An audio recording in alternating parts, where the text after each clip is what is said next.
சரி, ஓகே. இந்த ஃபங்க்ஷனுக்கு தலைவர் அவர்கள் வந்து நாங்கள் சொன்னாங்க எப்படி இருந்திருக்கும்.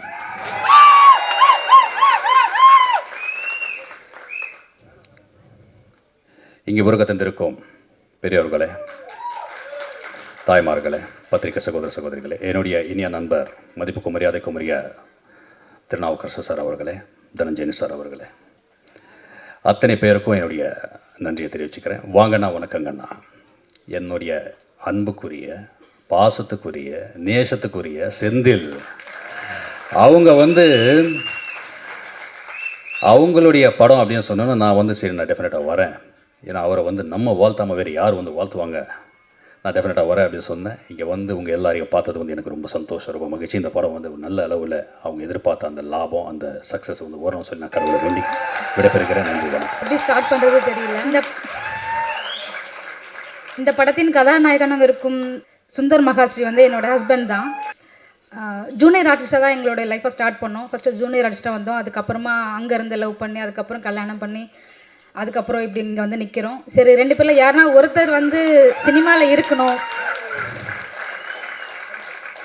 அதனால் நான் வேலைக்கு போக ஸ்டார்ட் பண்ணிட்டேன். ஸோ அவங்க அப்போலேருந்து இப்போ வரைக்குமோ சினிமா சினிமா அப்படி தான் இருந்தது. இந்த இடத்துக்கு வர்றதுக்கு நாங்கள் ரொம்பவே கஷ்டப்பட்டிருக்கோம். அவர் ஃபஸ்ட்டு ஒரு ஆக்டராக தான் அவங்களோட லைஃப்பை ஸ்டார்ட் பண்ணாங்க. ஆனால் வந்துட்டு ஈஸியாக கிடைக்காதுன்னு தெரிஞ்சது. அதுக்கப்புறமா ஓகே, அவங்க வந்து அவங்களே வந்துட்டு தயார்படுத்திக்கிட்டாங்க, எல்லா விதத்துலேயும் எல்லா ஒர்க்கும் கற்றுக்கிட்டாங்க. டைரக்டராகவும் நிறைய கதையை ரெடி பண்ணி அதுக்கப்புறமா ஒரு ப்ரொடக்ஷனும் போயிட்டு ஸ்டார்ட் பண்ணி கேட்டுருது ரொம்பவே ட்ரை பண்ணாங்க. அது நடக்கிறதுக்கே பல வருஷம் ஆச்சு. ஸோ ஒரு வாட்டியும் அதனாலவே அவரோட சோகத்தை சொல்லும் போது ரொம்ப கஷ்டமாக இருக்கும். அதனால எங்களுக்குள்ள சண்டை கூட வந்திருக்கு. ஏன்னா எவ்வளோ போயிட்டு கதை சொல்லும் போது ப்ரொடியூசர்ஸ் வந்துட்டு கேட்டுட்டு டக்குன்னு ஓகே பண்ண மாட்டாங்க, வெயிட் பண்ணுங்க அப்படின்னு சொல்லிட்டு எவ்வளவோ ஏறி இறங்கியிருக்காங்க. சரி, அதுக்கப்புறமா நம்ம என்ன பண்ணலாம் அப்படின்னு சொல்லி தான் சரி ஓகே நம்மளால் என்ன பண்ண முடியும், சரி எவ்வளோ ஆகும், பட்ஜெட் எவ்வளோ ஆகும் அப்படின்னு பார்த்து ஹஸ்பண்ட்காக ப்ரொடக்ஷன் சரி ஓகே ஸ்டார்ட் பண்ணுவோம் அப்படின்னு சொல்லிட்டு தான் ஸ்டார்ட் பண்ணது.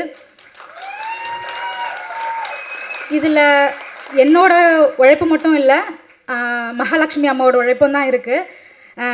என்னோட மாமியார் அவங்களோட உழைப்பும் தான் இருக்குது. அவருக்கு எப்படி நான் சப்போர்ட்டோ அதே மாதிரி அம்மாவும் எங்களுக்கு சப்போர்ட் தான்.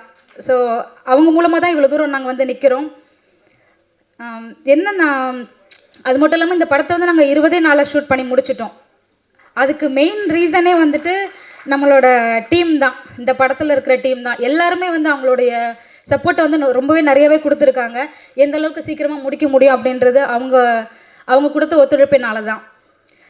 இந்த படத்தை ஈஸியாக ஸ்டார்ட் பண்ணல. அதுக்கப்புறமா சரி நம்மளால் மட்டுமே ஸ்டார்ட் பண்ண முடியாது அப்படின்னு சொல்லிட்டு நாங்களும் சரி என்ன பண்ணலாம் அப்படின்னும் போது தான் நமக்கு லக்ஷ்மண் சார் வந்தாங்க. ஸோ அதுக்கப்புறமா பேசணும், டக்குன்னு டிஸ்கஸ் பண்ணோம், ஓகே போகலாம் அப்படின்னு சொல்லிட்டு அவங்களும் வந்துட்டு அவ்வளோ நம்பிக்கையாக வந்துட்டு டக்குன்னு இறங்கினார்.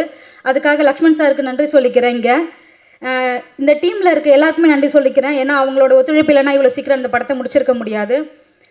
ஒரே ஒரு ரெக்வஸ்ட் என்னன்னா, ப்ரொடியூசருங்களுக்கு சொல்கிறேன், டேரக்டருங்க வந்து உங்ககிட்ட கதை சொல்ல வராங்கன்னா ஒரே ஒரு கதை மட்டும் வச்சுட்டு சொல்ல வரல. ஸோ அவங்கக்கிட்ட நிறைய கதை இருக்கும். நீங்கள் என்ன கதை எதிர்பார்க்குறீங்கன்றதை சொன்னீங்கன்னா அவங்க உங்களுக்கு தேவையான கதையை சொல்லுவாங்க. நீங்கள் எதுவுமே சொல்லாமல் அவங்க சொல்கிற கதையை வந்து நீங்கள் எதிர்பார்க்குற கதையே இல்லைன்னு சொல்லிட்டு வேண்டாம் இல்லை அப்புறம் பார்ப்போம் அப்படின்னு சொல்லிடுறீங்க. அவங்களுக்கு கிடைக்கிறது அந்த ஒரு வாய்ப்பு தான். அதனால் நீங்கள் என்ன மாதிரி கதை எதிர்பார்க்குறீங்கன்னு சொன்னீங்கன்னா அவங்க அந்த கதையை சொல்லும் போது உங்களுக்கு பிடிச்சிரும், ஓகே அப்படின்னு சொல்லிட்டு நீங்கள் அந்த டைமில் நீங்கள் உங்களுக்கு பிடிச்சிருந்துச்சின்னா அவங்களுக்கு அப்போ வந்து அவங்களுக்கு ஒரு லைஃப் கிடச்சிருக்கும். அது மட்டும் இனிமேல் கொஞ்சம் பார்த்து பண்ணால் நல்லாயிருக்கும். எதனா தப்பாக பேசியிருந்தா மன்னிச்சிடுங்க. ஏன்னா ஒரு டேரக்டர் எவ்வளோ வந்து கஷ்டப்பட்டிருக்காங்கன்னு சொல்லிட்டு எங்கள் ஹஸ்பண்ட் கூட இருந்ததுனால எனக்கு தெரிஞ்சது. சரி நம்மளால் என்ன பண்ண முடியுன்றதுனால நான் ஹெல்ப் பண்ணியிருக்கேன், அதனால சொல்கிறேன். அதுக்கப்புறம் இந்த படம் நல்லபடியாக முடிஞ்சிருச்சு. எல்லோரும் தியேட்டருக்கு போய் பாருங்கள், ரொம்பவே நல்லா வந்திருக்கு. அது மட்டும் இல்லாமல் இன்னொரு படமும் இதுக்கு அடுத்து ஸ்டார்ட் பண்ணியாச்சு, இன்னும் கொஞ்சம் ஒர்க் போய்கிட்டு இருக்கு. நம்ம இதில் வந்துட்டு எல்லாருமே வந்துட்டு நிறைய பேர் வந்துட்டு நியூ ஃபேஸ் தான் இருக்கும். ஸோ அதனால் வந்துட்டு யாராக இருந்தாலும் நம்மளோட ப்ரொடக்ஷனில் வந்துட்டு ஏதாவது நடிக்கணும் அப்படின்னு இருந்துச்சுன்னா ட்ரை பண்ணலாம். எங்களோட சப்போர்ட் உங்கள் எல்லாருக்குமே இருக்கும், உங்களோட சப்போர்ட்டும் எங்களுக்கு தேவை. ஸோ இப்போ தான் எங்களுடைய லைஃப்பை நாங்கள் ஸ்டார்ட் பண்ணியிருக்கோம். அவ்வளோதான், நன்றி, வணக்கம். உங்களுக்கு வாழ்த்துக்கள். அண்ட் முதல்ல வாங்கண்ணா வணக்கண்ணா படத்தினுடைய தயாரிப்பாளர் யாஸ்மின் பேகம் அவர்களுக்கு ஒரு ரவுண்ட் ஆஃப் அப்ளாஸ் கொடுப்போம். தன் கணவருக்காக நான் படம் எடுக்கிறேன் அப்படின்னு சொல்கிறாங்க பாருங்கள். யாஸ்மின் மேம், வாழ்த்துக்கள். உங்கள் கணவருடைய ஆசையை நிறைவேற்றணும் அப்படின்னு நீங்கள் உழைச்சி சம்பாதிச்சு அதில் ஒரு படமும் நம்ம சேர்ந்து எல்லாரும் சேர்ந்து எடுப்போம். நம்ம ஹஸ்பண்ட் வந்து கனவாக ஒரு படம் எடுக்கணும்னு நினைக்கிறாரு, அவருக்கு ஒரு படம் எடுப்போம் அப்படின்னு சொல்லி சேர்ந்து நீங்கள் வந்து ஒரு உழைப்பை கொடுக்குறதும் இங்கே வந்து பேசுகிறதும் தைரியமாக நீங்கள் பேசுகிறதெல்லாம் பார்க்கும்போது ரொம்ப இன்ஸ்பைரிங்காக இருந்தது. உங்களுடைய அந்த உழைப்புக்கு இந்த படம் வெற்றி அடையணும்.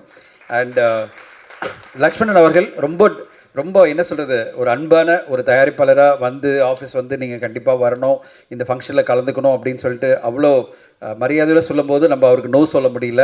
அவருடைய அந்த உழைப்புக்கும் அந்த நேர்மைக்கும் அந்த என்ன சொல்கிறது மரியாதைக்கும் கண்டிப்பாக அவர் வெற்றி அடையணும். இந்த படத்தை பொறுத்தவரையும் நான் ரொம்ப ஆச்சரியப்பட்டேன். ஹீரோ வந்து சுந்தர் மகரிஷி, அவரே வந்து ரைட்டர், இந்த ஸ்க்ரீன் பிளே அவரே எழுதியிருக்காரு, அவரே நடிச்சிருக்காரு, படத்தில் டான்ஸ் ஆடியிருக்காரு, நிறைய விஷயங்கள், அதாவது ஒரு முக்கியமான ஹீரோ மாதிரி நிறைய விஷயங்கள் அவர் பண்ணியிருக்காரு. பார்க்கும்போதே பரவாயில்ல, ரொம்ப ரிஸ்க் எடுக்கிறாங்கப்பா. ஃபஸ்ட்டு படத்துலேயே ரொம்ப பெரிய ரிஸ்க் எடுத்து நிறைய விஷயம் பண்ணியிருக்காருன்னு தோணுது. சுந்தருக்கு என்னுடைய வாழ்த்துக்கள். இந்த குழுவே வந்து ஒரு என்ன சொல்கிறது 20 நாட்களுக்குள்ளே ராஜ் கண்ணாயிரம் டைரக்டர் வரும்போது ரொம்ப அளவாக பேசிட்டு போயிட்டார். நான் ரொம்ப என்னுடைய என்ன சொல்கிறது ஃபஸ்ட்டு முயற்சி ஒரு டீம் ஒர்க்காக பண்ணியிருக்கோம். 20 நாட்களுக்குள்ளே அந்த ஃபஸ்ட் டைம் வந்து இந்த மாதிரி ஒரு ப்ரெஸ் நோட்டு கொடுத்து, சார் இதெல்லாம் ஞாபகம் வச்சிங்க அப்படின்னு எந்த ப்ரெஸ் மீட்லேயும் அந்த மாதிரி ஆடியோ லான்ச்சில் நம்மளுக்கு கொடுத்ததே இல்லை. இதெல்லாம் ரொம்ப அப்ரிஷியேட் பண்ணணும். கிளியராக என்ன கதைன்னு வேற சொல்லிட்டாங்க. அதாவது 24 மணி நேரத்திற்குள் ஒரு யூடியூபருக்கும் ஒரு பொலிட்டீஷியனுக்கும் நடக்கிற ஒரு பிரச்சனை, அதில் எப்படி யூடியூபர் தப்பிச்சாரா இல்லையா அப்படின்னு அழகாக கதையே நம்மளுக்கு சொல்லி, சார் இதெல்லாம் தெரிஞ்சுங்க, இதுதான் கதை, நாங்கள் ட்ரெய்லர் சாங் காமிச்சிட்டோன்னு ரொம்ப டிசிப்ளினாக ஒரு குழுவாக அவங்க இயங்கியிருக்காங்க. அண்ட் 20 நாட்களுக்குள்ள படம் எடுக்கிறதெல்லாம் அவ்வளோ ஈஸி இல்லைங்க.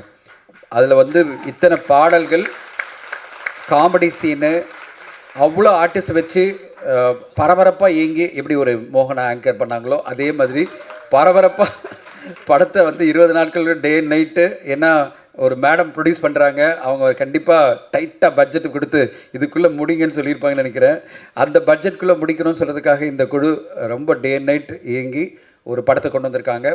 சினிமா துறை பொறுத்தவரையும் ஒரு நல்ல படைப்பு வரும்போது கண்டிப்பாக மக்கள் ஆதரவு கொடுப்பாங்க. வாங்கண்ணா வணக்கண்ணா படத்தினுடைய தயாரிப்பாளர் யாஸ்மின் பேகம் அவர்களுக்கு ஒரு ரவுண்ட் ஆஃப் அப்ளாஸ் கொடுப்போம். உங்களுக்கு வாழ்த்துக்கள். ஃபஸ்ட்டு ஒரு விஷயத்தை நான் ஷேர் பண்ணணும்னு நினைக்கிறேன். பூஜை போட்ட மறுநாள் போன பாருங்கள், ஆக்சிடெண்ட் ஆகிடுச்சு. ஆக்சிடெண்ட் ஆகிட்டு பாதி படம் மேலே முடிஞ்சிருச்சு.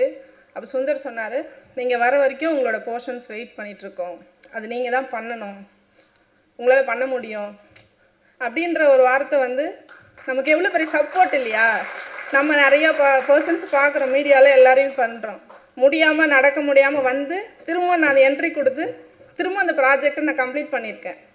ஏன்னா தனியாக கோல் பண்ணுறதுக்கும் ஒரு கேங்காக ஒரு குரூப்பாக இருந்து எல்லாரையும் சப்போர்ட் பண்ணுறதுக்கும் எங்கள் பிள்ளைங்களை பார்க்குறதுக்கு ரொம்ப ஆசையாகவும் ஆச்சரியமாகவும் இருக்குது.